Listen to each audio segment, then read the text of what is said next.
I'm 18 and my girlfriend is 11. I think I actually might be black. White people don't deserve tips. Child labor was cool as hell, just look at it.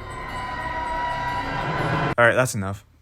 If you are somebody who uses Twitter either sometimes or on a regular basis, I know that especially in the last few years, you have asked this question to yourself many times. What happened to Twitter? Twitter seems to be the only major platform on the internet that allows completely unfiltered statements from anyone. And people really seem to be taking advantage of that. I mean, every politician in the United States has a Twitter account, and it's like their main source of communication for some reason. So that just says a lot. That sums up that point pretty well. So in this video, I'm going to go through a timeline of all of the events that led up to Twitter becoming one of the, if not the most toxic social media platform ever.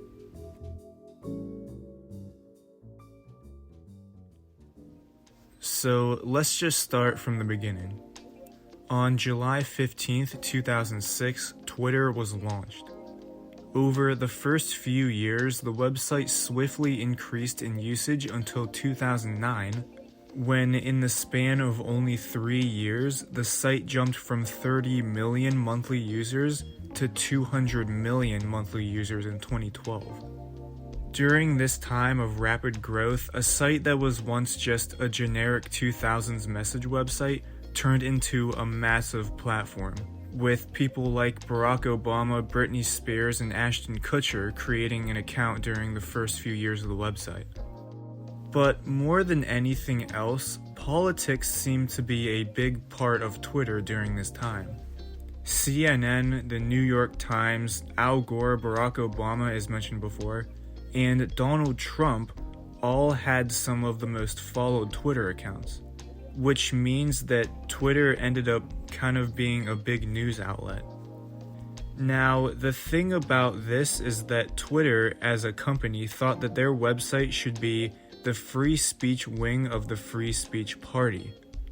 What they did not realize, though, is that this free speech method would be taken advantage of and turned into a weapon. But before we get to that, the website also had other problems. By 2010, Twitter had seen bot attacks, scammers, and hackers go on and off the platform, and the site would often either crash or be temporarily shut down because of how weak the engineering of the site was, and because of the problems that I just mentioned. The biggest problem with Twitter by 2012 was spam. At this point, spam had shifted to hate speech more than anything else. Twitter's free speech thing seemed to really be getting out of hand. In 2013, toxicity on the platform still intensified. ISIS joined Twitter in 2014, so that was not good. I mean, if ISIS joins your social media platform because of free speech, I think you probably should just take down the app. So yeah, ISIS began to leverage Twitter to radicalize followers, and for some reason steeped in free speech values, company executives struggled to respond. I really just don't know how threats from ISIS are free speech. I don't know. But anyway, in 2016, the United States had a presidential election. During this time, discrimination, hate speech, and all of the usual stuff seemed more flagrant. Obviously, at this point, Twitter became a platform for politicians to express their ideas without the worry of being careful of what they say, since it is a free speech platform. And on top of this, users were starting to retaliate with all of the trolls and the propaganda all over the site. Since Twitter, again, is not moderated well, some users realized that they could use the free speech excuse, just like all of the bots and hate speech accounts were. So these users pushed their beliefs in the same way, but for the opposite side of the spectrum. Because of this, movements like Black Lives Matter and the Me Too movement were put on a world stage thanks to Twitter. But some people took it a bit too far. It eventually got to the point where it was pretty much hate speech, but for the opposing group. For example, there was a hashtag called #KillAllMen, which is not the answer to whatever these people are trying to solve. Nevertheless, in the late 2010s, Twitter became the main social media platform for people to argue, complain, and accuse because of the free speech policy. Experiment.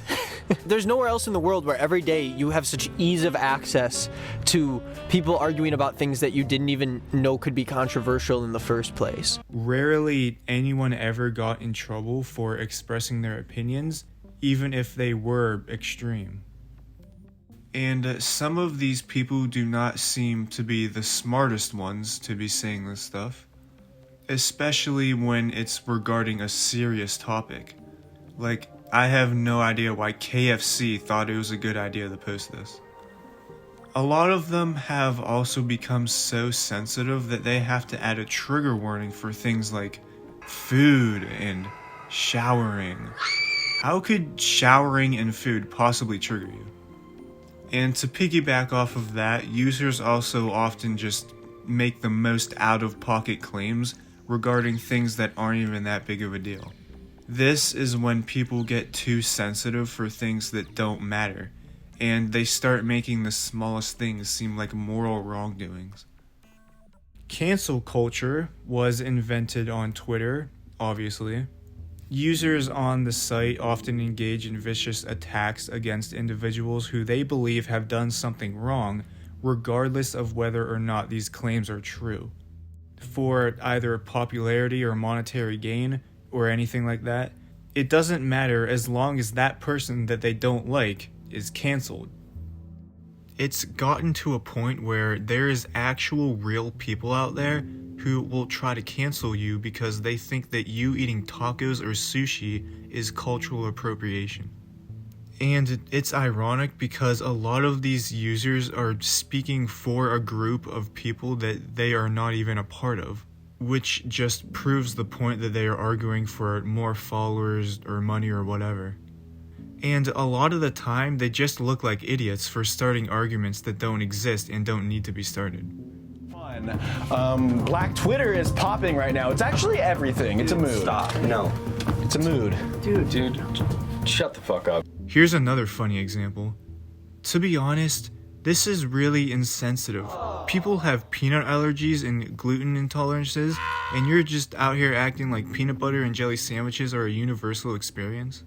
Hey, as somebody with a food allergy, I can relieve your fears and say that I am not actually offended by a picture of a sandwich.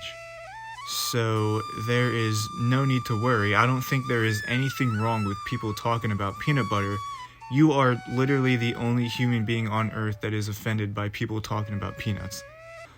Now, some users actually shift away from politics and bring the toxicity to other areas. These users often spend way too much time on Twitter. It's like their entire purpose online is to get as many people mad as humanly possible. For example, a lot of very loyal BTS and Dream fans are known for being very hostile towards anybody that says anything even remotely negative about them. So I'm editing the video right now and I just realized that I forgot to mention the gore problem on Twitter. But there's not really much to it. It's just that there's very graphic gore videos on there for some reason. So, yeah. Being that the environment of this side of Twitter always ends up being negative, people on both sides of an argument will continue not to look at things from the other side's perspective. Rather, they will grip harder onto their beliefs and continue to believe that their ideas are superior. Doing a good thing and making a change, but on Twitter, no one changes. Very, very rarely will anyone change a position or even stop to think about another perspective, no matter what people in the comments are saying.